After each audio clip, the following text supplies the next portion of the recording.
సన్నాసులకు దద్దమ్మలకు జనసేన సీట్లు మండిపడ్డ వీర మహిళా సరోజ. జనసేన రాష్ట్ర కార్యదర్శి కాకినాడ నగర మాజీ మేయర్ పోల్స్పల్లి సరోజ రాజీనామా చేశారు. జనసేనలో బీసీలకు కష్టపడే కార్యకర్తలకు అన్యాయం జరుగుతుందంటూ ఆమె ఆవేదన వ్యక్తం చేశారు. పార్టీ సభ్యత్వాన్ని రాష్ట్ర కార్యదర్శి పదవికి ఆమె రాజీనామా చేస్తూ ఈ మేరకు జనసేనానికి లేఖ ద్వారా పంపారు. కాకినాడలో విలేకరులతో సమావేశం నిర్వహించి ఆమె ఆవేదనను వెల్లబుచ్చారు. ఎన్నో కష్టాలను ఓర్చి జనసేనలో పనిచేశామని, అందులో గుర్తింపు మాత్రం లేదని అన్నారు. రాజకీయ మేధావిగా చెప్పుకుంటున్న జనసేన రాజకీయ వ్యవహారాల కమిటీ చైర్మన్ నాదెండ్ల మనోహర్, ఆయన అనుచర గణం హరిప్రసాద్ చక్రవర్తి కేకల కారణంగా తాను ఎన్నో ఇబ్బందులు, అవమానాలు ఎదుర్కొన్నానని అన్నారు. బీసీలకు ఎనలేని అన్యాయాన్ని జనసేన చేస్తుందని, ఇంత జరుగుతున్న పవన్ కళ్యాణ్ స్పందించకపోవడం దారుణమన్నారు. రాజమండ్రికి చెందిన గంటా స్వరూప భర్తతో పాటు పలువురు నాయకులు మరణించిన వారిలో పార్టీ ధైర్యం కల్పించకపోయిందని అన్నారు. కాబట్టి వాళ్ళకే మనం ఇద్దాము, వాళ్ళతో పాటు అడుగులేసి నడుద్దాము, వాళ్ళతో సమానంగా నడుద్దామని చెప్పడం జరిగింది. పోల్ మేనేజ్మెంట్, బూత్ మేనేజ్మెంట్ లేకపోవడం అనేది ఇన్ఛార్జీలు తప్ప. ప్రతి నెలకు ఒకసారి ఇక్కడికి వచ్చి క్లబ్లో ఉండి నాదెండ్ల మనోహర్ అనే వ్యక్తి ఇక్కడికి వచ్చి క్లబ్లో స్పెండ్ చేసి ఒక డే అంతా కూడా ఏదో మీటింగులు పెడుతున్నామని చెప్పేసి 3-4 రోజులు ఇక్కడే స్పెండ్ చేసి పోల్ మేనేజ్మెంట్ కానీ బూత్ మేనేజ్మెంట్ కానీ చేయకుండా ఏం చేస్తున్నారు?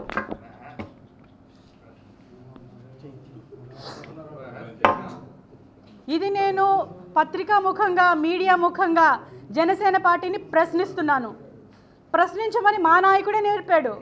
ఆయన స్ఫూర్తితోనే పవన్ కళ్యాణ్ గారి స్ఫూర్తితోనే ఈరోజు నేను ధైర్యంగా మాట్లాడుతున్నాను, ప్రశ్నిస్తున్నాను. ఈరోజు జనసేన పార్టీ ఏం చేస్తుంది?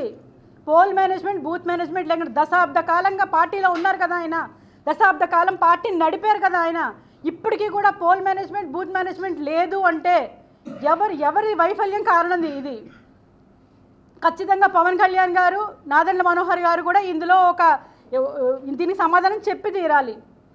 అంటే ఇంతమంది జన సైనికులు, పవన్ కళ్యాణ్ గారు అంటే పడి చచ్చిపోయే యువత షర్టులు చింపుకొని చెప్పులు కూడా లేకుండా ఆయన కారు వెనకాల పరిగెడుతుంటే ఆయనకి ఇంత కూడా జాలి కలగట్లేదా? వాళ్ళ భవిష్యత్తుని ఈరోజు సర్వనాశనం చేసేశారు. దశాబ్ద కాలం అంటే ఒక జనరేషన్ పోయింది. ఒక జనరేషన్ ఆయన వెనకాల తిప్పించుకొని మా నాయకుడు సీఎం అవుతాడు అని కలలుగానే ఈ యువత ఈరోజు ఏమైపోవాలి? ఇప్పటికీ వన్ సైడెడ్గా మా నాయకుడు ఏదో చేస్తాడు, ఏదో ఉద్ధరిస్తాడు, ఈరోజు బీజేపీని, టీడీపీని కలిసి కూటమి ప్రభుత్వం ఏర్పడుతుంది, మాకేదో జరుగుతుంది, మాకేదో మంచి జరుగుతుందని కలలుగానే యువత ఈరోజు ఏమైపోతుంది?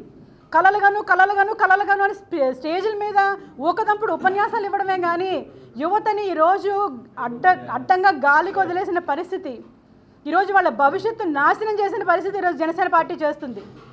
వీళ్ళంటికి చెలించి ఇంకా ఉండలేక, నాదెండ్ల మనోహర్ గారు చేస్తున్న అకృత్యాలు చూడలేక, పవన్ కళ్యాణ్ గారు చుట్టూ ఉన్నటువంటి మనుషులు, హరిప్రసాద్ గారు, రాజకీయ కార్యదర్శి హరిప్రసాద్ గారు, అదేవిధంగా చక్రవర్తి, అదేవిధంగా కేకే, వీళ్ళందరూ మనుషుల్ని ఇలా దగ్గరికి రానివ్వరు. పవన్ కళ్యాణ్ గారి దగ్గరికి ఏదైనా చెప్దామన్నా, ఏదైనా చేద్దామన్నా సరే ఈరోజు పరిస్థితి లేదు. అక్కడ ఎంతసేపు ఒక క్వార్టరీ ఒకటి మెయింటైన్ చేస్తారు, ఒక కాపు క్వార్టరీ మెయింటైన్ చేస్తారు. ఆ క్వార్టరీ దాటి ఇంకొక సామాన్య మానవుడు ఎవ్వరు కూడా వెళ్ళలేని పరిస్థితి. ఈరోజు అక్కడ ఇప్పుడు ఇంతమందికి టికెట్లు లేవు, సరే నాకు టికెట్ లేదని నాకు బాధ కాదు, అట్లీస్ట్ పిలిచి అమ్మ టికెట్ ఇవ్వలేకపోతున్నాం, దశాబ్ద కాలం వెయిట్ చేయండి, లేదా 2 దశాబ్దాలు వెయిట్ చేయండి, నేను మీకు ఉన్నాను, మనం కలిసి పనిచేద్దామని ఒక్క మాట అనని వ్యక్తి. కాపు కులంలో పుట్టింది కాబట్టి మరి వినూత్న అనే అమ్మాయి శ్రీకాళహస్తి నియోజకవర్గం ఇన్ఛార్జ్ 4 రోజులు ఏడిస్తే పిలిచి ఆమెను ఓదార్చి మీకు నేను ఉన్నానని భరోసా ఇచ్చారు.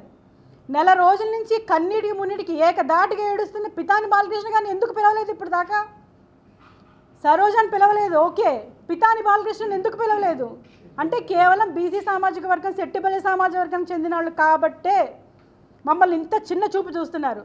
మహిళలకైతే జనసేన పార్టీలో ప్రాధాన్యతే లేదు. మహిళలు కేవలం పని చేయడానికే పనికొస్తారు అంతే, వేరే ప్రాధాన్యత లేదు. నిన్న కూడా మహిళలతో మీటింగ్ పెట్టారండి పవన్ కళ్యాణ్ గారు. అక్కడ పిలిచి కూర్చోబెట్టారు. ఏంటి అంటే రాబోయే 2029 ఎలక్షన్లో మీకు 1/3 సీట్స్ వస్తాయి, అప్పుడు మీకు నేను ఇస్తాను అని చెప్తున్నారు. మరి జనసేన పార్టీకే 1/3 సీట్స్ వస్తాయా, మరి మిగతా అన్ని పార్టీలకు కూడా వస్తాయో నాకు అర్థం కాలేదు మరి ఆయన చెప్తుంటే. అక్కడ కూర్చోబెట్టి మీలో మీరు మాట్లాడుకోండి, మీలో మీకున్న సమస్యలు తేల్చుకుని ఒక నోట్ రాసి నాకు ఇవ్వండి, నేను దానికి రెస్పాండ్ అవుతాను అని చెప్తున్నారు అని చెప్పి అక్కడి నుంచి వెళ్ళిపోయారు. మహిళలు మాట్లాడుకుంటున్నారు. అంటే నేను నా పాత్ర ఏంటి, ఆ వీర మహిళల్లో నా పాత్ర ఏంటో నాకు అర్థం కాలేదు. అక్కడ ఒక మేయర్గా చేసి అక్కడున్న రీజనల్ కోఆర్డినేటర్లు మిగతా వాళ్ళందరితో కూర్చోబెట్టి నా పాత్ర ఏంటో నాకు అక్కడ అస్సలు అర్థం కాలేదు. నాకు అర్థమవుతుంది ఇంకా బీసీలకి ముఖ్యంగా మహిళలకి అక్కడ ఉంటే ఓచకోత కోస్తారు, పాతరే, వాళ్ళ లైఫ్కి వాళ్ళందరూ కూడా స్టార్టింగ్ స్టేజ్లో ఉన్నారు, వాళ్ళ కెరీర్ స్టార్టింగ్ స్టేజ్లో. నేను ఒక మేయర్ చేసి ఒక కెరీర్ కొంచెం ఒక అడుగు ముందుకేసి ఉన్నాను నేను. అంటే నా కెరీర్ నాశనం అయిపోతుంది, అక్కడ అంతమైపోతుంది.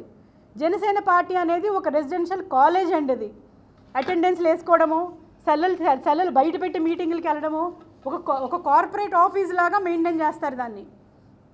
ఇలాంటి పార్టీకి నేను ఇవాళ రిజిగ్నేషన్ ఇవ్వాలని మేమిద్దరం కూడా నేను నా భర్త కూడా ఎప్పుడు అనుకోలేదండి. పవన్ కళ్యాణ్ గారిని వదిలేస్తాను అని నేను ఎప్పుడు అనుకోలేదు. అందుకే నేను ఆ బాధ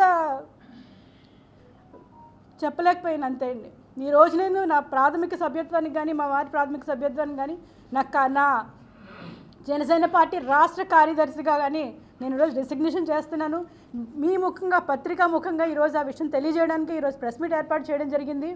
దయచేసి నేను అందరినీ కోరుకునేది ఒకటే, సెట్టిబలిజలు మరి ఇప్పటికైనా కళ్ళు తెరిచి మనకి రాజ్యాధికారం కావాలి అనుకుంటే మనం ఎమ్మెల్యేలు అవ్వాలి, మనం మినిస్టర్లు అవ్వాలి, మనం ఎంపీలు అవ్వాలి.